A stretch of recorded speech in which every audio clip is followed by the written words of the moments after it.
ಮಹಾಪ್ರಭು, ನೀವೇ ನೋಡಿದ್ರಿ ಮೋಹಿನಿ ದೇವಿಯವರು ನನ್ನ 2 ಪ್ರಶ್ನೆಗಳಿಗೆ ಉತ್ತರ ಕೊಡೋದಕ್ಕೆ ಆಗ್ಲಿಲ್ಲ. ಅದರ ಅರ್ಥ ವಿಜೇತ ನಾನಾಗಿದ್ದೀನಿ. ಏನು ಗುರುವರ್ಯ, ನಾನ್ ಸತ್ಯ ಹೇಳ್ದೆ ಅಲ್ವಾ? ಹಾ, ಸತ್ಯ ಸತ್ಯ, ನೀವು ಹೇಳಿದ್ದು ಸತ್ಯ. ಪಂಡಿತ ರಾಮಕೃಷ್ಣ ಗೆದ್ದಿದ್ದಾನೆ. ಮತ್ತೆ ನನ್ನ ಮಾತಿನ ತಾತ್ಪರ್ಯ ಏನಂದ್ರೆ ಮೋಹಿನಿ ದೇವಿ ಅವರು ಮೋಹಿನಿ ದೇವಿ ನಮ್ಮ ಅತಿಥಿ, ಅಷ್ಟೊಂದು ನಿಷ್ಠುರರಾಗಬೇಡಿ. ನೀವೇನು ಹೇಳಬೇಕು ಅಂತಿದ್ರ ಪಂಡಿತ ರಾಮಕೃಷ್ಣ? ನಾವು ನಮ್ಮ ಅತಿಥಿಗೆ ಇನ್ನೊಂದು ಅವಕಾಶವನ್ನ ಕೊಡ್ಲೇಬೇಕು.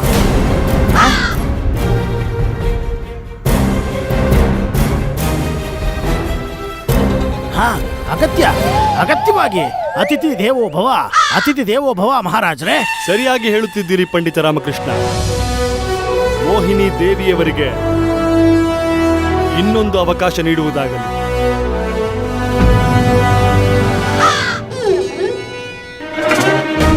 ಮತ್ತೊಂದು ಅವಕಾಶ? ಮನೆಗೆ ಬರಕ್ಕೆ ಹೇಳ ಅವ್ರಿಗೆ. ಕೈ ಕಾಲು ಮುರಿದು ಅವನ ಕೈಗೆ ಕೊಡ್ತೀನಿ. ಮೋಹಿನಿ ದೇವಿ, ಈಗ ನಾನು ನಿಮ್ಗೆ ಕೇಳುವಂತಹ ಪ್ರಶ್ನೆಗಳ ಉತ್ತರ ನಿಮ್ಮ ಅಕ್ಕಪಕ್ಕದಲ್ಲೇ ಇದೆ. ಅದು ಈ ಜಾಗದಲ್ಲೇ. ನನ್ನ ಶರೀರದಲ್ಲಿ 2 ಭಾಗ ಇದೆ, 2 ಕೂಡ ಬೇರ್ಪಟ್ಟಿದೆ. ನಾನೆಷ್ಟು ಸ್ಥಿರತೆಯಿಂದ ಇರ್ತೀನೋ ಅಷ್ಟು ವೇಗವಾಗಿ ಓಡುತ್ತೆ. ಹೇಳಿ ನಾನು ಯಾರು ಅಂತ.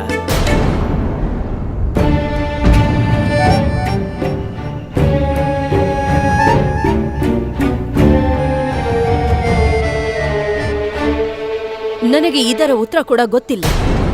ಯಾಕಂದ್ರೆ ಪ್ರಶ್ನೆನ ವಿಚಿತ್ರವಾಗಿ ಕೇಳ್ತಾ ಇದ್ದೀರ.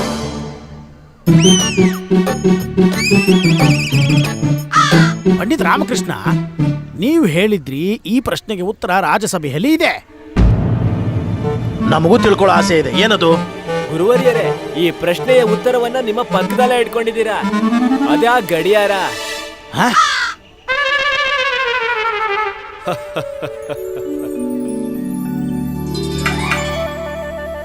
ಅಯ್ಯೋ ದೇವ್ರೆ, ಉತ್ತರ ನನ್ನ ಕಣ್ಣು ಮುಂದೆನೇ ಇದೆ, ಮತ್ ನನಗೂ ಗೊತ್ತಾಗ್ಲಿಲ್ಲ. ಹಾಗಾದರೆ ಪಂಡಿತ ರಾಮಕೃಷ್ಣ ಈ ಸ್ಪರ್ಧೆಯ ವಿಜೇತರು. ಏಕೆಂದರೆ ಪಂಡಿತ ರಾಮಕೃಷ್ಣ 9ರಲ್ಲಿ 8 ಪ್ರಶ್ನೆಗಳಿಗೆ ಉತ್ತರ ನೀಡಿದ್ದಾರೆ. ಹಾಗೂ ಮೋಹಿನಿ ದೇವಿ ಪಂಡಿತ ರಾಮಕೃಷ್ಣರ 4 ಪ್ರಶ್ನೆಗಳಿಗೆ ಕೇವಲ 1ಕ್ಕೆ ಮಾತ್ರ ಉತ್ತರ ನೀಡಿದ್ದಾರೆ. ಹಾಗಾಗಿ ಪಂಡಿತ ರಾಮಕೃಷ್ಣ ಪೂರ್ಣ ರೂಪದಲ್ಲಿ ಸ್ಪಷ್ಟ ವಿಜೇತರು.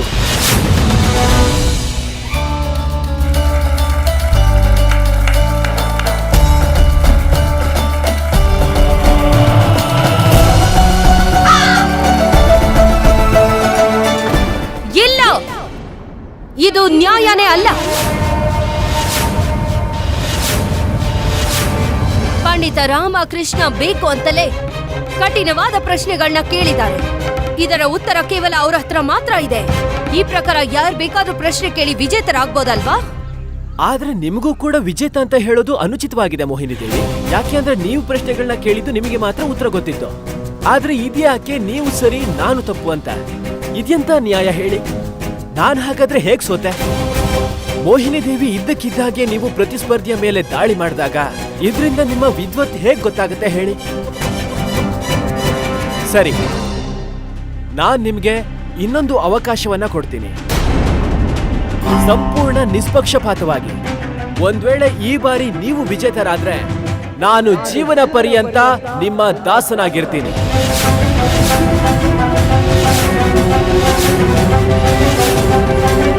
ನಿಮ್ಗೆ ನಿಮ್ಮ ಬುದ್ಧಿಶಕ್ತಿಯನ್ನು ತೋರಿಸ್ಬೇಕು ತಾನೆ? ಈಗ ಒಂದು ನಿಷ್ಪಕ್ಷಪಾತವಾಗಿ ಸ್ಪರ್ಧೆ ಆಗುತ್ತೆ. ಇಲ್ಲಿ ಉಪಸ್ಥಿತರಿರುವ ಪ್ರತಿಯೊಬ್ರು ಒಂದೊಂದು ಪ್ರಶ್ನೆನ ಕೇಳ್ತಾರೆ. ನಮ್ಮಿಬ್ರಲ್ಲಿ ಈ ಪ್ರಶ್ನೆಗಳಿಗೆ ಉತ್ತರ ಯಾರು ಮೊದಲು ಕೊಡ್ತಾರೋ ಅವರು ವಿಜೇತರಾಗ್ತಾರೆ. ಈ ಸ್ಪರ್ಧೆ ಸ್ಪಷ್ಟಗೊಳಿಸುತ್ತೆ ಯಾರಿಗೆ ಎಷ್ಟು ಜ್ಞಾನ ಇದೆ ಅಂತ. ಯಾರು ಕೂಡ ನಮ್ಮಿಬ್ರ ಮುಖ ನೋಡ್ಕೊಂಡು ಏಕಪಕ್ಷಪಾತವಾಗಿ ನಮ್ಮಿಬ್ರಲ್ಲಿ ಸರಳ ಪ್ರಶ್ನೆಯನ್ನ ಕೇಳೋದಿಲ್ಲ. ಇದೇ ಒಳ್ಳೆ ಅವಕಾಶ ನಮ್ಮ ಬುದ್ಧಿಮಟ್ಟವನ್ನ ತೋರಿಸ್ಕೊಳ್ಳೋದಕ್ಕೆ. ಇದಕ್ಕೆ ಮಹಾಪ್ರಭುಗಳ ಅನುಮತಿ ಇದೆಯಾ? ಖಂಡಿತ. ಮಂತ್ರಿಗಳೇ. ಸರಿ ಮಹಾರಾಜ.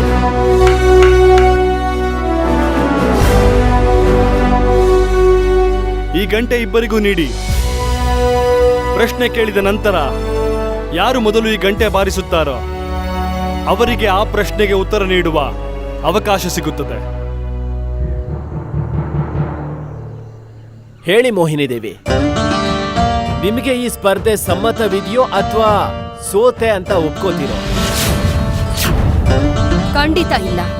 ಈ ಸಲ ಖಂಡಿತ ನಾನ್ ನಿಮ್ಮನ್ನ ಸೋಲಿಸ್ತೀನಿ. ಆದ್ರೆ ನನ್ನದೊಂದು ಷರತ್ತಿದೆ. ಆದ್ರೆ ಈ ಸ್ಪರ್ಧೆಲಿ ಮಹಾರಾಜರ ಗೌರವ ಮತ್ತೆ ಪ್ರತಿಷ್ಠೆಗೂ ಇದಕ್ಕೂ ಏನು ಸಂಬಂಧ ಇಲ್ಲ.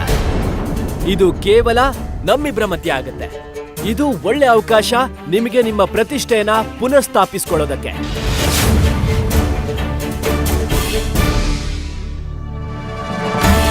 ಆಗಲಿ, ಇದು ಕೇವಲ ನನ್ನ ಮತ್ತೆ ನಿಮ್ಮ ಮಧ್ಯ ಇರುತ್ತೆ.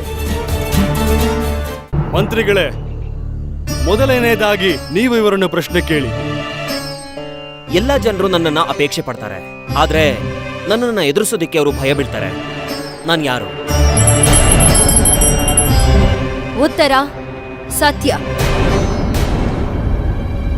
ನಿಮ್ಮ ಉತ್ತರ ಸರಿಯಾಗಿದೆ. ಆಚಾರ್ಯರೇ, ಮುಂದಿನ ಪ್ರಶ್ನೆ ನೀವು ಕೇಳಿ. ಹಾ, ಅದೆಂಥ ಜಾಲ. ಮನುಷ್ಯ ಅದರ ಬಗ್ಗೆ ತಿಳ್ಕೊಳ್ಳದೆ ಇದ್ರೂ ಸಹ ಹೋಗದಲ್ಲಿ ಸಿಕ್ಕಾಕೋತಾನೆ.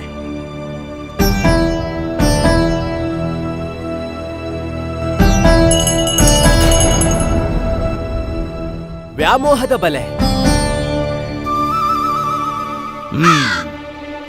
ಸರಿ ಉತ್ತರ.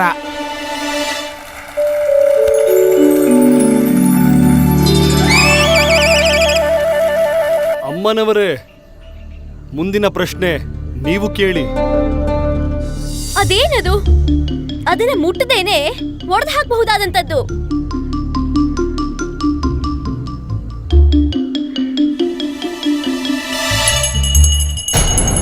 ಮಾತು. ಸಾಧು ಸಾಧು ಪಂಡಿತ ರಾಮಕೃಷ್ಣ. ಪಂಡಿತ ರಾಮಕೃಷ್ಣ 2 ಉತ್ತರಗಳನ್ನು ಕೊಟ್ಟಿದ್ದಾನೆ ಮತ್ತು ಮೋಹಿನಿ ದೇವಿ ಕೇವಲ 1. ಶಾರದಾ ದೇವಿ, ನೀವು ಪ್ರಶ್ನೆ ಕೇಳಿ. ಅದೇನದು? ಇಡೀ ದಿನ ನಿಮ್ ಜೊತೆನೇ ಇರುತ್ತೆ, ಆದ್ರೆ ನಿಮ್ ಜೊತೆ ಬಿಡದೇ ಇರೋಂಥದ್ದು.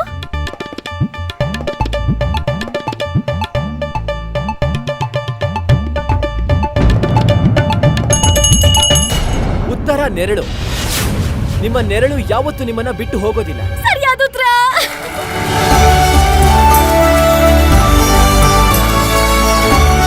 ಈಗ ನಮ್ಮ ಮಹಾರಾಣಿಯರಿಗೂ ಅವಕಾಶ ಸಿಗಬೇಕು ಪ್ರಶ್ನೆ ಕೇಳುವುದಕ್ಕೆ. ಅದು ಯಾವ ಶಬ್ದ, ಯಾವುದರ ಉಚ್ಚಾರಣೆ ಸದಾ ತಪ್ಪಾಗಿಯೇ ಇರುತ್ತದೆ.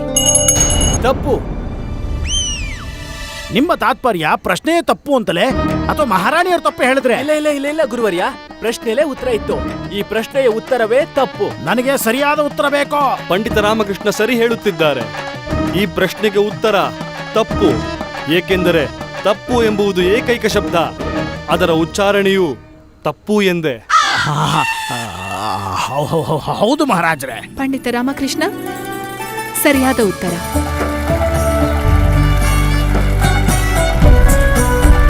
ಪಂಡಿತ ರಾಮಕೃಷ್ಣ ಇಲ್ಲಿವರೆಗೂ ಉತ್ತರ ಕೊಟ್ಟಿದ್ದಾನೆ 4ಕ್ಕೆ ಮತ್ತು ಮೋಹಿನಿ ದೇವಿ ಅವರು 1.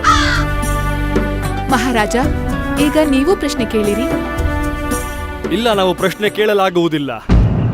ಏಕೆಂದರೆ ನಾವು ನಿನ್ನೆ ರಾತ್ರಿ ಪಂಡಿತ ರಾಮಕೃಷ್ಣರೊಂದಿಗೆ ಇದ್ದೆವು. ಸ್ಪರ್ಧೆಯ ಅಭ್ಯಾಸಕ್ಕಾಗಿ ಅವರ ಸಹಾಯ ಮಾಡುತ್ತಿದ್ದೆವು. ಹಾಗಾಗಿ ನಾವು ಪ್ರಶ್ನೆ ಕೇಳುವುದು ಅನುಚಿತವಾಗುತ್ತದೆ. ಈಗ ಈ ಸ್ಪರ್ಧೆಯ ಅಂಕ 4 ಹಾಗೂ 1 ಆಗಿದೆ ಹಾಗೂ ಪಂಡಿತ ರಾಮಕೃಷ್ಣ ಗೆಲ್ಲುತ್ತಿದ್ದಾರೆ. ಹಾಗಾಗಿ ಈ ಸ್ಪರ್ಧೆಯನ್ನು ಮುಂದುವರೆಸುವ ಅವಶ್ಯಕತೆ ಇಲ್ಲ.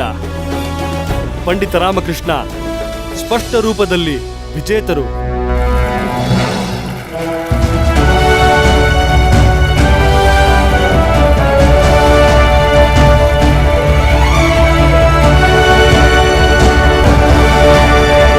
ನಾನು ಈ ಸ್ಪರ್ಧೆನ ಒಪ್ಕೊಳ್ಳೋದೇ ಇಲ್ಲ. ಇದು ನ್ಯಾಯೋಚಿತ ಅಲ್ಲ.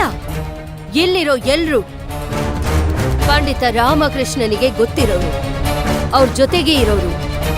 ಒಬ್ಬ ವ್ಯಕ್ತಿ ಅವರಿಗೆ ಪರಿಚಯ ಇಲ್ದಿರೋನು ಅವ್ರ ಪ್ರಶ್ನೆ ಮಾಡ್ಲಿ. ಒಂದ್ ವೇಳೆ ಅವ್ರ ಪ್ರಶ್ನೆಗೆ ಉತ್ತರ ಕೊಡ್ಲಿಲ್ಲ ಅಂದ್ರೆ ಆಗ ನಾನು ನನ್ನ ಸೋಲನ್ನ ಒಪ್ಕೊಳ್ತೀನಿ.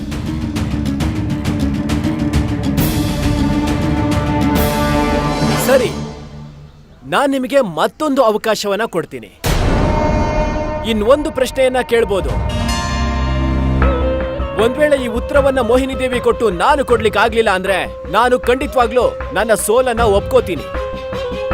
ನಾನು ಇಲ್ಲೇ ಆ ಕ್ಷಣವೇ ಮೋಹಿನಿ ದೇವಿಯವರ ಮಾತಿನಂತೆ ನಾನು ಅವರ ದಾಸನಾಗ್ತೀನಿ.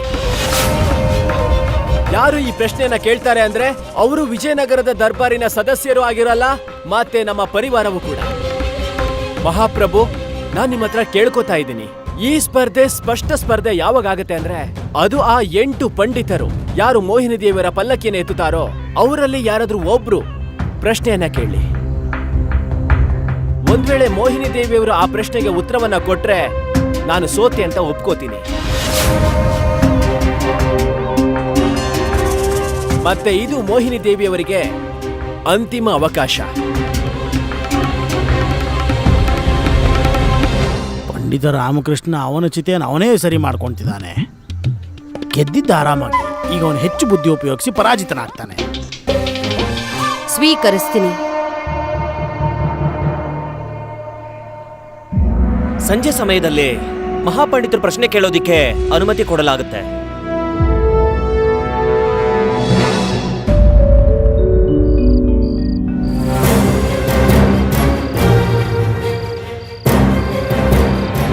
ಇದೀಗ ನೀವು ಹೇಳಿ, ಮನುಷ್ಯನಲ್ಲಿ ಕಂಡುಬರುವಂತಹ ಆ 3 ವಸ್ತುಗಳು ಯಾವುವು ಅಂತ, ಜೀವಜಂತುಗಳಲ್ಲೂ ಇಲ್ಲದೆ ಇರುವಂಥದ್ದು.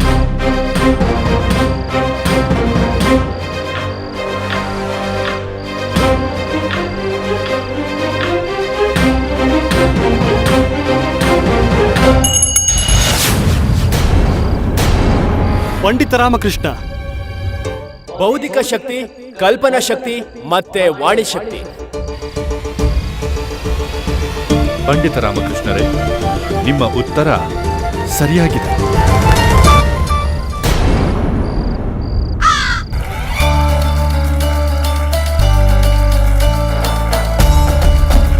ಅದ್ಭುತ ಪಂಡಿತ ರಾಮಕೃಷ್ಣ, ಅದ್ಭುತ.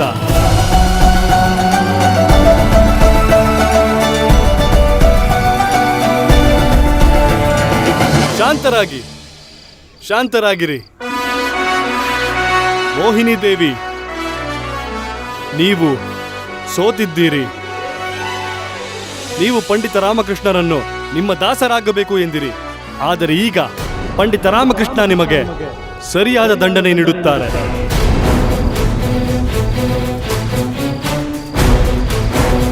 ಮೋಹಿನಿ ದೇವಿ, ನೀವು ನಿಮ್ಮ ಬುದ್ಧಿವಂತಿಕೆಯನ್ನ ಬಳಸ್ಕೊಂಡು ಇಲ್ಲಿರೋ ಎಲ್ಲರನ್ನ ಮೂರ್ಖರನ್ನಾಗಿ ಮಾಡಿದ್ರಿ. ನೀವು ಸಮಸ್ತ ರಾಜ್ಯದ ಪಂಡಿತರಲ್ಲಿ ಈ ಪ್ರಶ್ನೆಯನ್ನ ಕೇಳಿದ್ರಿ, ಅದು ನಿಮಗೆ ಮಾತ್ರ ಗೊತ್ತಿತ್ತು. ಕಪಟದಿಂದ ನೀವು ಅವ್ರನ್ನ ದಾಸರನ್ನಾಗಿ ಮಾಡ್ಕೊಂಡ್ರಿ. ಈಗ ಅದೇ ಪಂಡಿತರು ಪ್ರಶ್ನೆ ಕೇಳಿದಕ್ಕೆ ನಿಮಗೆ ಉತ್ತರವನ್ನ ಕೊಡೋದಿಕ್ಕಾಗ್ಲಿಲ್ವೋ, ಅದಕ್ಕೆ ನಿಮ್ಗೆ ಯಾವ ಅಧಿಕಾರವೂ ಇಲ್ಲ ಇವರನ್ನ ದಾಸರನ್ನಾಗಿ ಇಟ್ಕೊಳ್ಳೋದಕ್ಕೆ.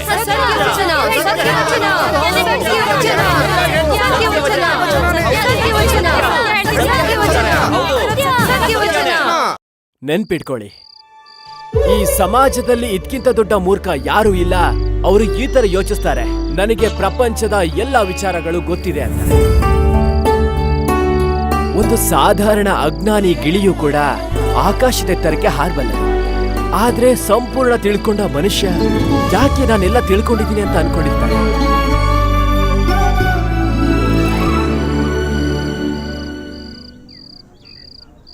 ನೀವು ಹೇಳಿದ್ರಿ ಅಲ್ವಾ, ಪ್ರೀತಿ ನವರಸದಲ್ಲಿರುತ್ತೆ.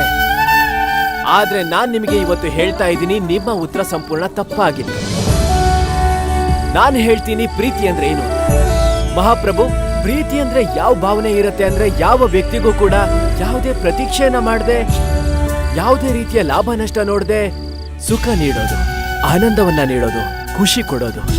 ನಾವಿದಕ್ಕೆ ಪ್ರೀತಿ ಅಂತ ಹೇಳ್ತೀವಿ. ಪತಿ, ಪತ್ನಿ, ಅಪ್ಪ, ಅಮ್ಮ, ಅಣ್ಣ, ತಂಗಿ ಎಲ್ಲರೂ ಕೂಡ ಇದ್ರಲ್ಲಿ ಪ್ರತಿಯೊಬ್ಬರಿಗೂ ಸ್ವಾರ್ಥ ಇರುತ್ತೆ. ಒಬ್ಬ ತಾಯಿ ತನ್ನ ಪುತ್ರನನ್ನ ಪ್ರೀತಿ ಮಾಡುವಾಗ ಅವಳಲ್ಲೂ ಕೂಡ ಸ್ವಾರ್ಥ ಅಡಗಿರತ್ತೆ. ಅವಳಿಗೆ ಏನಿಲ್ಲ ಅಂದ್ರೂ ಈ ಸ್ವಾರ್ಥ ಅಂತೂ ಇದ್ದೇ ಇರುತ್ತೆ. ನನ್ನ ಮಗ ವೃದ್ಧಾವಸ್ಥೆಯಲ್ಲಿ ನನ್ನನ್ನ ನೋಡ್ಕೋತಾನೆ ಅಥವಾ ಬೇರೆ ಇನ್ನೇನು. ಸರಿಯಾದ ಪ್ರೀತಿ, ಆದರ್ಶ ಪ್ರೀತಿ ಅವನಲ್ಲಿ ಮಾತ್ರ ಇರುತ್ತೆ. ಆ ಈಶ್ವರನಲ್ಲಿ, ಅಮ್ಮ ಕಾಳಿಯಲ್ಲಿ. ಅವರನ್ನು ನಾವು ಕೇವಲ ಕಷ್ಟದಲ್ಲಿ ಮಾತ್ರ ಸ್ಮರಿಸ್ತೀವಿ. ಅವರಿಗೆ ಪೂಜೆ ಮಾಡೋದು ಕೂಡ ನಮ್ಮ ಸ್ವಾರ್ಥಕ್ಕಾಗಿ. ಆದ್ರೆ ಅವರು ಯಾವುದೇ ರೀತಿಯ ಸ್ವಾರ್ಥ, ಯಾವುದೇ ರೀತಿಯ ಆಕಾಂಕ್ಷೆ ಇಲ್ಲದೆ ನಮಗೆ ಎಲ್ಲದೂ ಕೂಡ ಕೊಡ್ತಾರೆ. ಅದುವೇ ನಿಜವಾದ ಪ್ರೀತಿ ಮಹಾಪ್ರಭು. ನನಗದು ನನ್ನ ತಾಯಿ ಕಾಳಿಯಿಂದ ಪ್ರಾಪ್ತವಾಗಿದೆ. ಗುರುವರ್ಯ, ನಾನಿವತ್ತು ಮಹಾರಾಜರಿಗೆ ಮತ್ತೆ ವಿಜಯನಗರ ತಲೆ ತಗ್ಸಾಗ್ ಮಾಡ್ಲಿಲ್ಲ ಅಲ್ವಾ?